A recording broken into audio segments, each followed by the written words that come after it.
भगवान की जय। कल आप लोगों ने सुना था कि जब दैत्यों के गुरु शुक्राचार्य जी ने बताया जलंधर से कि देवता लोग जो मंदराचल पर्वत पर वहां पर जो जड़ी बूटी है उसके माध्यम से जी रहे हैं। द्रोणगिरी पर्वत पर जहां पर जड़ी बूटी है उसी जड़ी बूटी को खा खा के जी रहे हैं, बृहस्पति देव दिला रहे हैं। इतना सुना तो गया और द्रोणगिरी पर्वत को उखाड़कर समुद्र में फेंक दिया। जब समुद्र में फेंक दिया तो वहाँ सारा सोना हुआ मिला तो सारे देवता भयभीत हो गए और गुरुजी आकर कहने लगे कि अब युद्ध बंद कर दो, तुम लोग अब जलंधर को नहीं जीत सकोगे।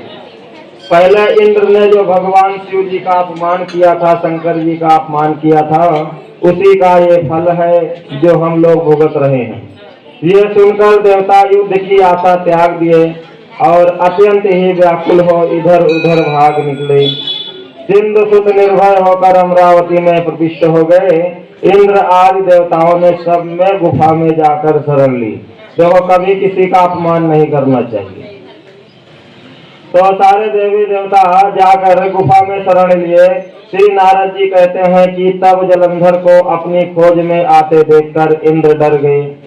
आदि देवता भय से कांपने लगे और वहां से भाग निकले। भाग कर वह वैकुंठ से भगवान विष्णु के पास पहुंचे। फिर देवताओं ने अपनी रक्षा के लिए उनकी स्तुति की, भगवान नारायण की पूजा की। देवताओं की उस दीन वाणी को सुनकर करुणा सागर करुणा निधान भगवान श्री हरि भगवान विष्णु ने उनसे कहा, देवताओं तुम भय को त्याग दो, युद्ध में मैं शीघ्र ही उस जलंधर को देखूंगा। क्या करूंगा? देखूंगा। ऐसा कहने के साथ ही भगवान गरुड़ पर जा बैठे। सब देवताओं सहित उन्हें युद्ध क्षेत्र की ओर प्रयाण करते देखो समुद्र तनया लक्ष्मी जी की आंखों में जल भर आया। बहन को भाई से ज्यादा प्रेम होता है। हाँ। तो जब नारायण युद्ध के लिए निकल लिए गरुड़ पर बैठे तो रास्ते में लक्ष्मी माता मिल गई। उनकी नेत्रों में आंसू थे, नेत्र जल से भर आया और उन्होंने कहा, हे दीनानाथ, हे शंभु, हे प्रभु, यदि मैं सर्वदा आपकी प्रिय पत्नी हूँ और भक्त हूँ तो मेरा भाई आप द्वारा युद्ध में कैसे मारा जाना चाहिए? जब मैं आपकी पत्नी हूँ तो वो आपका साला है, तो युद्ध में कैसे मारा जाना चाहिए? इस पर भगवान विष्णु ने कहा, यदि तुम्हारी ऐसी ही प्रीत है तो मैं उसे अपने हाथों से नहीं मारूंगा, परंतु युद्ध में मैं अवश्य ही जाऊंगा, क्योंकि देवताओं में मेरी बड़ी स्तुति की है, मेरा बड़ा ही पूजन किया है। ऐसा कहकर शंख चक्र गदाधारी पद्मधारी भगवान विष्णु गरुड़ पर चढ़े और शीघ्र ही युद्ध के उस स्थान में जा पहुंचे जहां पर की जलंधर विद्यमान था। विष्णु भगवान के तेज से अर्पित देवता आज सिंहनाद करने लगे। फिर तो अरुण के अनुज गरुड़ के पंखों की प्रबल वायु से पीड़ित हो दैत्य इधर उधर घूमने लगे, इस प्रकार भागने लगे जैसे आंधी आने से बादल आकाश में घूमते हैं। तब अपने वीर दैत्यों को पीड़ित होते देखकर जलंधर ने क्रोधित होकर भगवान विष्णु को अद्भुत वचन कहकर उन पर कठोर आक्रमण कर दिया। यहाँ से आगे की वार्ता वर्षा ऋतु की संपत्ति की द्योतक है। बोले वृंदावन बिहारी लाल की जय। श्री कृष्ण गोविंद हरे मुरारी, हे नाथ नारायण वासुदेवा। श्री कृष्ण गोविंद हरे मुरारी, हे नाथ नारायण वासुदेवा। हे नाथ नारायण वासुदेवा, हे नाथ नारायण वासुदेवा। बोले वृंदावन बिहारी लाल की जय। कार्तिक माता की जय। कभी नीचे नजर न करा, कभी आप नजर कभी भी बजा रखना। अब आप लोग गणेश जी महाराज की कथा सुनेंगे।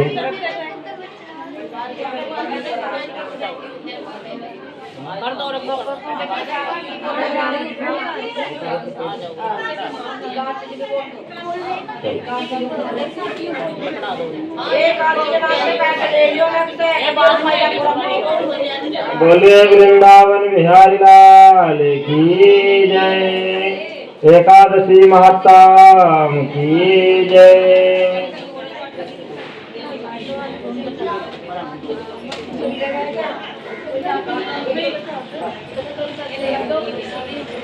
आज रमा एकादशी है। रमा एकादशी है आज।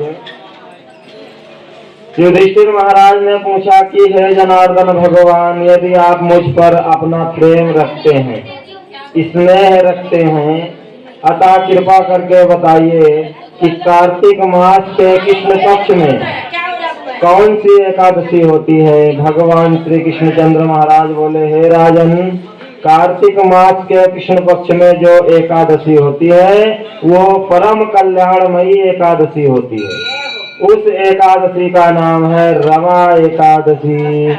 रमा एकादशी परम उत्तम है और बड़े बड़े पापों को नष्ट करने वाली है। इसके लिए एक प्राचीन काल में, पूर्व काल में मुचकुंद नाम से विख्यात एक राजा हो चुके हैं, जो भगवान श्री विष्णु के परम भक्त और सत्य प्रतिज्ञ थे। निष्कंटक राज्य का शासन करते हुए उस राजा के यहाँ नदियों में श्रेष्ठ चंद्रभागा कन्या के रूप में उत्पन्न हुई।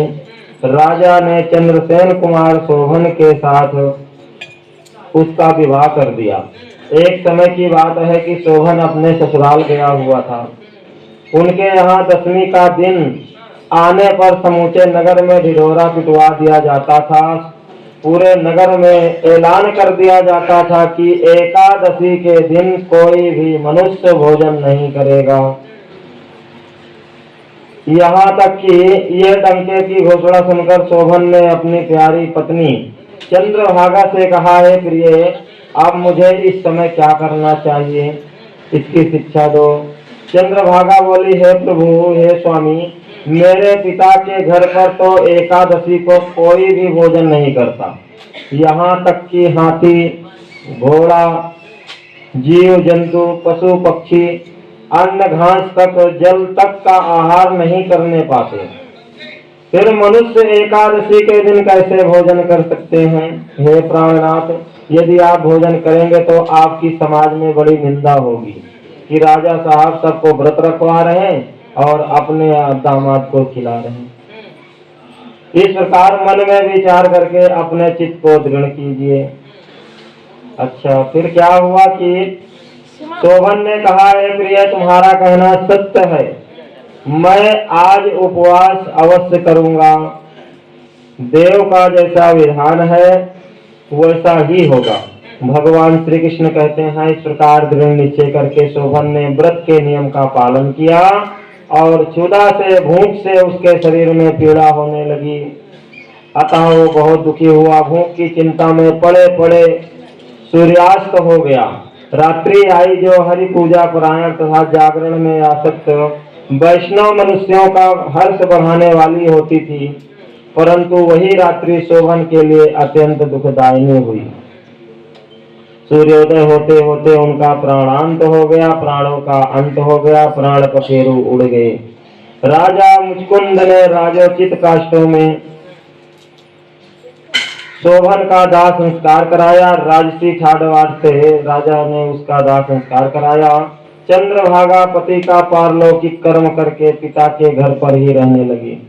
हे नृश्रेष्ठ, रमा नामक एकादशी के व्रत के प्रभाव से शोभन मंदराचल के शिखर पर बसे हुए परम रमणीय देवपुर नामक नगर को प्राप्त हुआ।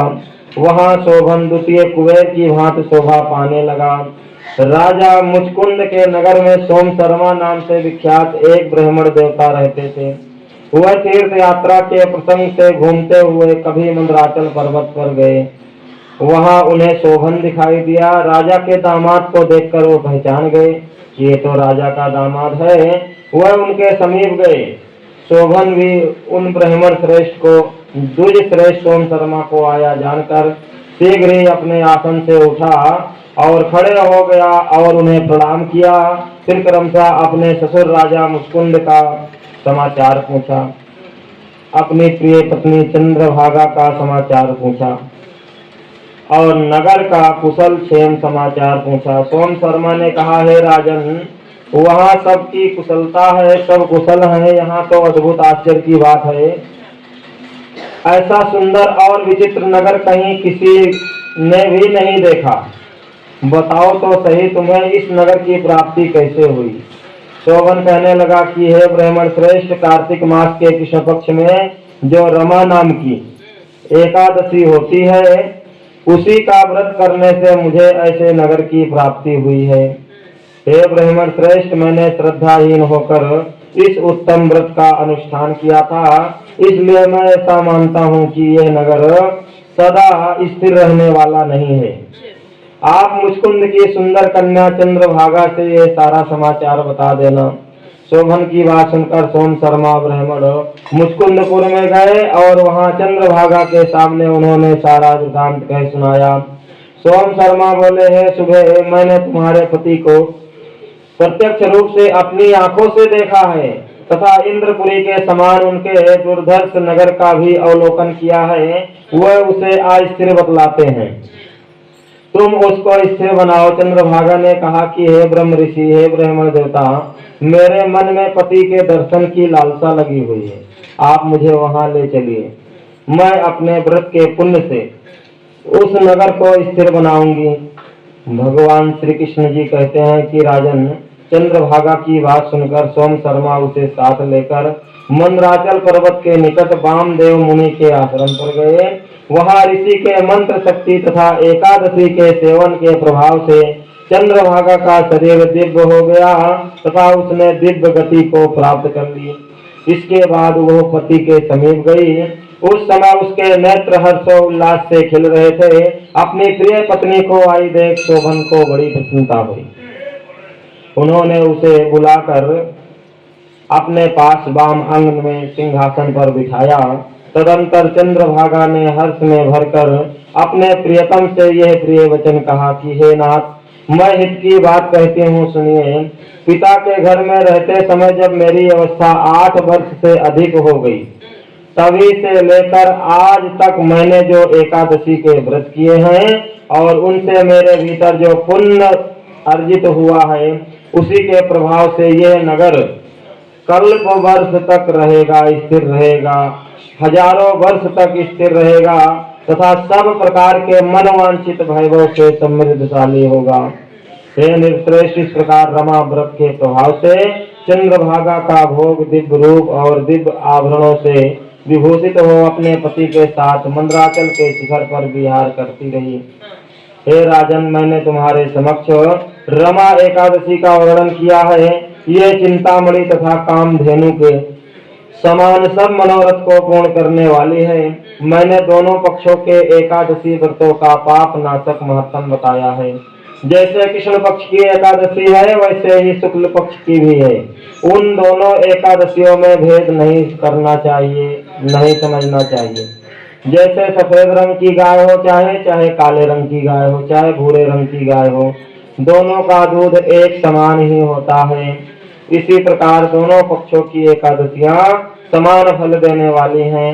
जो मनुष्य एकादशी व्रतों का महत्तम श्रद्धा भाव से सच्चे मन से सुनता है, वो सब पापों से मुक्त होकर श्री हरि भगवान विष्णु के लोक में प्रतिष्ठित हो जाता है।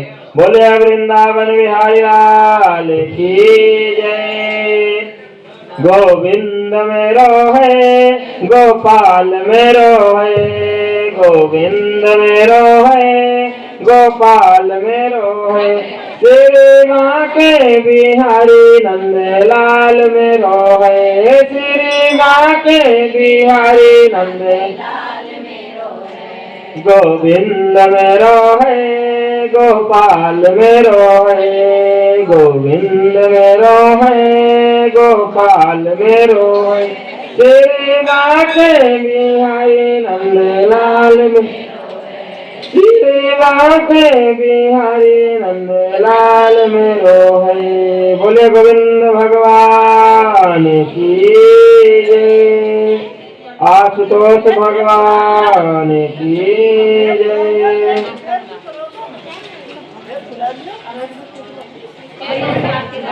शुक्रवार की कथा। एक बुढ़िया अम्मा थी, मैया जी थी, वो गणेश भगवान की बहुत बड़ी भगतनी थी। उनकी रोज पूजा किया करती थी।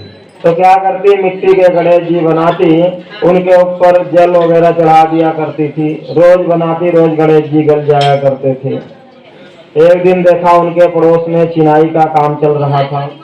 वो गई और मिस्त्री जी से कहने लगी कि मिस्त्री जी हमारे पत्थर के गणेश जी बना दो। मिस्त्री जी कहने लगे कि जब तक मैं आपके गणेश जी बनाऊंगा इतने 2-3 फुट और चिनाई कर लूंगा। माता जी को क्रोध आया और उन्होंने कहा कि तो राम करे तुम्हारी दीवार टेढ़ी हो जाए। अब तो वहां से ऐसे कह के चली आई। मिस्त्री जी ने देखा दीवार टेढ़ी, उन्हें फिर से गिराया, फिर चिनाई किया, दोबारा फिर से टेढ़ी। इस प्रकार चिंता ढाता करते करते शाम हो गई। शाम को सेठ जी आए, कहने लगे कि क्या बात मिस्त्री जी, आज तो कुछ काम ही नहीं हुआ। मिस्त्री जी कहने लगे क्या बताऊं, मैं तो सुबह से लगा हूं काम में। कहने लगे ये ऐसा क्यों है? कहने लगे एक बुढ़िया अम्मा आई थी, वो कहने लगी हमारे पत्थर के गणेश जी बना दो, मैंने मना कर दिया। तो कहने लगी राम करे तुम्हारी दीवार टेढ़ी हो जाए। सेठ जी समझ गए कि धर्मात्मा थी वो अम्मा जी। वो तुरंत कहने लगे जाओ अम्मा जी से कह दो कि हमारे सेठ जी आपको सोने के गणेश जी देंगे। अम्मा जी आई, सेठ जी कहने लगे अम्मा जी आप हमारी दीवार सीधी कर दो, मैं आपको सोने के गणेश जी बना कर दूंगा। अम्मा जी बड़ी प्रसन्न हुई, कहने लगी राम करे तुम्हारी दीवार सीधी हो जाए। अब तो उनकी दीवार सीधी हो गई। सेठ जी ने अम्मा जी को सोने के गणेश जी दिए। अम्मा जी बड़ी प्रसन्न हुई। जैसे राम जी ने सेठ जी की दीवार सीधी की, ऐसे सबकी दीवार सीधी करें। बोले गणेश जी महाराज की। एक सास बहू थी, बेटा काम धंधा किया करता था, महीने 2 महीने में घर आया करता था। सास शुक्रवार भगवान की पूजा किया करती थी, उनकी मूर्ति सिंहासन पर बैठाकर पूजा करती थी। एक दिन सास बोली मैं तीर्थ करने जाती हूँ, तू मेरे शुक्रवार भगवान की पूजा कर लेना। सास चली गई। बहू ने नहा धोकर काम धंधा करके खा पी लिया। शुक्र महाराज को न नहलाया न धुलाया। शुक्र महाराज को बड़ा क्रोध आया, गुस्सा आ गया। तरह तरह की घर में विपत्तियां आ गई। बच्चे बहुत बीमार हो गए, लड़के का काम छूट गया, बीमारी में सब पैसा खत्म हो गया। घर पर झाड़ पोंछ कर उन्होंने शुक्र भगवान की मूर्ति भी कूड़े में फेंक आई। क्योंकि घर में जब विपत्ति आती है ना तो मनुष्य के अंदर नास्तिकता भी आ जाती है। पूजा पाठ भगवान का ध्यान नहीं आता उसे कि मैं करूं, करना चाहिए। शुक्र महाराज की मूर्ति भी कूड़े में चली गई, झाड़ू के साथ बाहर पहुंचकर झाड़ पहुंचकर। सास तीर्थ करके आई तो घर को देखकर बहुत दुखी हुई कि ये हमारा घर है। रात को सपने में शुक्रदेव महाराज मिल गए। कहने लगे कि तुम्हारी बहू ने मेरा बड़ा अपमान किया है, उन्होंने हमारी पूजा नहीं की, इस वजह से तुम्हारा सारा धन नष्ट हो गया है। सुबह उठकर देखे तो शुक्र महाराज की मूर्ति नहीं थी। बहू से बोली बहू शुक्रवार भगवान की मूर्ति कहाँ गई? बहू बोली मुझे पता नहीं। सास घर बुहार कर कूड़ा फेंकने गई तो वहाँ शुक्रदेव भगवान की मूर्ति कूड़े में पड़ी हुई मिली। वहां से उठाकर लाई, नहलाकर बड़े प्रेम से उनका पूजा पाठ किया, श्रृंगार किया, आरती की, विनती की। सास बहू दोनों शुक्रवार के व्रत करने लगी। लड़के का काम लग गया, बीमारी ठीक हो गई। बेटा बोला हमारी बुद्धि खराब हो गई थी माँ, हमारी बुद्धि खराब हो गई थी, कूड़े में शुक्रवार भगवान की मूर्ति फेंक आए, कितना बड़ा अपराध हो गया हमारे से। सास बोली है शुक्रदेव महाराज जैसे बेटा बहू से रूठे हो ऐसे कभी किसी से न रूठना। सास ने जैसे आई ऐसे सबने यो कहते सुनते हुंकारा भरते रहना। बोले शुक्रदेव महाराज की जय। और भी या कलेश कलेश का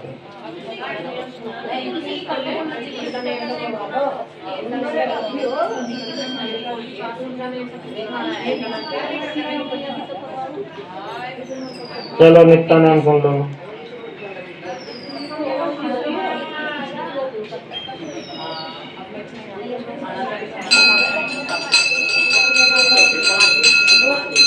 सीता माता का नित्यानंद।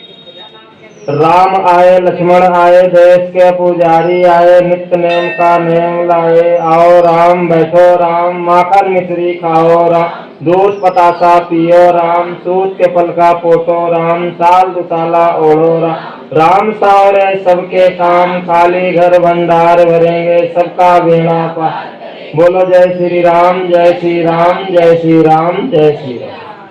सीता माता रोज कहानी कहा करती थी, श्री राम प्रभु सुना करते थे। एक दिन भगवान राम को किसी काम से बाहर जाना पड़ गया। सीता मैया कहने लगी भगवान मेरा तो 12 वर्ष का निता नेम है, मैं अपनी कहानी किसे सुनाऊंगी आप चले जाओगे तो। भगवान बोले ऐसा करियो कुएं की पाल पर बहुत सारी औरतें आती हैं वहां जाकर बैठ जाना। औरतें जब पानी भरने आएंगी तो उन्हें अपनी कहानी सुना देना। बोली अच्छा। सीता माता कुएं पर जाकर बैठ गई। एक बहू आई रेशम जरी की साड़ी पहन रखी थी और सोने का घड़ा हाथ में ले रखा था। सीता मैया बोली बहन मेरा 12 वर्ष का नित्या नेम है सुन लो। बहू बोली मैं तेरा 12 वर्ष का नित्या नेम सुनूंगी तो मुझे देर हो जाएगी, घर में सास लड़ेगी, कहानी नहीं सुनी। घर आई तो रेशम की जरी की साड़ी फट गई, सोने का घड़ा जो था मिट्टी का हो गया। सास को बड़ा क्रोध आया, बोली बहू किसका दोष सिर लेकर आई। बहू बोली सासू जी दोष क्या, कुएं पर एक औरत बैठी थी कह रही थी मेरी कहानी सुन ले, मैंने नहीं सुनी तो ऐसा हो गया। अगले दिन सास वही साड़ी पहन कर गई, वही घड़ा मिट्टी का लेकर आई। सीता माता बैठी पाई। सीता माता कहने लगी मेरी कहानी सुन लो बहन। सास बोली कहानी एक बार छोड़ो बहन 4 बार मुझे सुनाओ मैं सुनूंगी, हमारे पास बहुत टाइम है। कहने लगी राम आए लक्ष्मण आए देश के पुजारी आए निता नेम का नेम लाए। आओ राम बैठो सपी रसोई जीमो राम माखन मिश्री खाओ राम दूध पतासा पियो राम सूत के फल का मोटो राम साल दुसाला पोतो राम साल दुसाला ओढ़ो राम जब बोलो राम ही राम जय श्री राम। राम सावरे सबके काम खाली घर का भंडार भरेंगे सबका बेड़ा पार कर। जय श्री राम जय श्री राम जय श्री राम जय श्री राम। वो बोली बहन बहुत अच्छा कहानी आपने सुनाया, बहुत अच्छी लगी मुझे, रोज सुना दिया करो। घर गई रेशम की जरी की साड़ी हो गई, सोने का घड़ा हो गया। बहू कहने लगी सासू जी तुम कैसे कर लाई। बहू तू तो दोष लगा के लाई थी, मैं दोष उतार कर आई हूँ। खाली घर भंडार भरते हैं, वो सीता माता थी, पुराने से नया कर देती हैं, खाली घर का भंडार भर देती हैं, लक्ष्मी जी का वास कर देती हैं और जो कुछ इच्छा हो उसे पूरी भी कर देती हैं। अच्छा सासू जी ऐसी कहानी मुझे भी सुना दो। लो भाई तू भी सुन। फिर से वही कहना राम आए लक्ष्मण आए देश के पुजारी आए निता नेम का नेम लाए। आओ राम बैठो राम माखन मिश्री खाओ राम दूध पतासा पियो राम सूत के फल का पोतो राम साल दुसाला ओढ़ो राम सावरे सबके काम खाली घर भंडार भरेंगे सबका बेड़ा पार। जय श्री राम जय श्री राम जय श्री राम जय श्री राम। बहू कहने लगी सासू मम्मी कहानी तो बहुत अच्छी है। सासू बोली बहू हम दोनों रोज कर लिया करेंगे सास बहू मिलकर। अब सासू बहू नहाती पूजा पाठ करती निता नेम की सीता माता की कहानी कहती।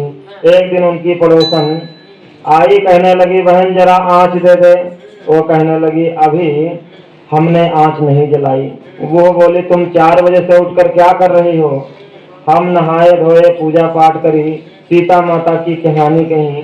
वो बोली इससे क्या होता है? बोली सीता माता की कहानी कहने से अटूट भंडार भरते हैं, सारे कार्य सिद्ध हो जाते हैं। पड़ोसन बोली बहन ऐसी कहानी तो मुझे भी सुना दे। वो बोली ले भाई तू भी सुन ले। फिर वही कहना, राम आए लक्ष्मण आए, देश के पुजारी आए, निता नेम का नेम लाए, आओ राम बैठो राम, माखन मिश्री खाओ राम, दूध पतासा पियो राम, सूत के फल का पोसो राम, साल दुसाला ओढ़ो राम, सांवरे सबके काम, खाली घर भंडार भरेंगे सबका बेड़ा पार। जय श्री राम जय श्री राम जय श्री राम जय श्री राम। पड़ोसन कहने लगी बहन नीता नेम की कहानी बहुत अच्छी लगी मुझे। अब वो पड़ोसन भी उनके साथ नीता नेम सीता माता की कहानी कहने लगी। सीता माता ने उसके भी घर में धन के भंडार भर दिए। मेरी सीता माता जैसे उन दोनों के उन तीनों के भंडार भरे हैं, ऐसे सबके भंडार भरे। लक्ष्मी का वास हो, अन्नपूर्णा का वास हो। बोलो सीता माता की जय।